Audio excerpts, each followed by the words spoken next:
د اذان نیوز قدرمنو لیدونکو السلام علیکم. په دې هیله چې روغ او جوړ به اوسئ. د بهرنیو چارو مرستیال شیر محمد عباس ستانکزی وایي زده کړه د نارینه او ښځینه شرعي حق ده. د بهرنیو چارو وزارت سیاسي مرستیال شیر محمد عباس ستانکزی ویلي زده کړې د نارینه او ښځینه شرعي حق ده او په وینا یې چې د افغانستان اسلامي امارت دنده ده څو ټولو ته د زده کړو زمینه برابره. دا په موږ لازمه ده چې د دې ملک هر فرد ته که هغه نر ده او ښځه د تعلیم زمینه ورته مساعده کړو. دا د دوی طبیعي حق ده، دا د دوی اسلامي او شرعي حق ده.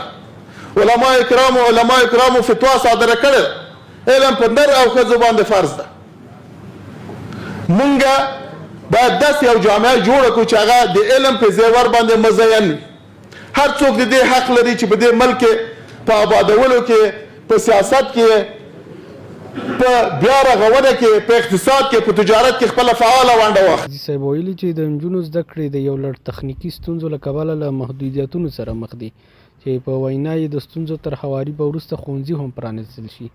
هغه چې نن یې په کابل کې یو غونډې ته وینا کولو وویل چې علماو پر نارینه او ښځینه د زده کړو د فرضیت فتوا صادره کړه.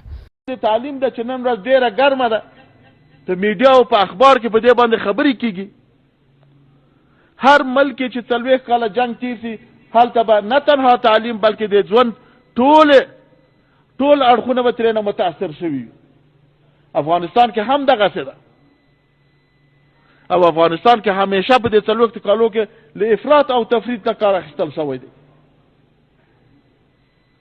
یو نظام راځي یو قانون لري، بل نظام راځي بل قانون لري. خدا ور به ان شاء الله الرحمن په افغانستان کې د خدای او د هغه د رسول قانون پلی کیږي. کوم حقوق چې نر او ښځې ته اسلام ورکوي، اسلامي امارت هغه ته ژمن دی چې ورته ورکوي. به اسلام علم په نر او ښځې باندې فرض کړی دی. د علماو فتواو موجود دي، هیڅوک د دې انکار نشي کولی. اسلامي امارت به دې ته ژمن دی چې دواړو ته، هم نرو ته هم ښځو ته د تعلیم زمینه برابره کړي.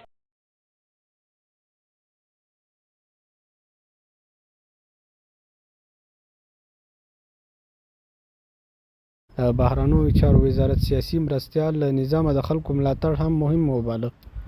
هغه نظامونه ډیر ژر پرځېدلي چې د ولس ملاتړ یې له ځان سره نه درلود.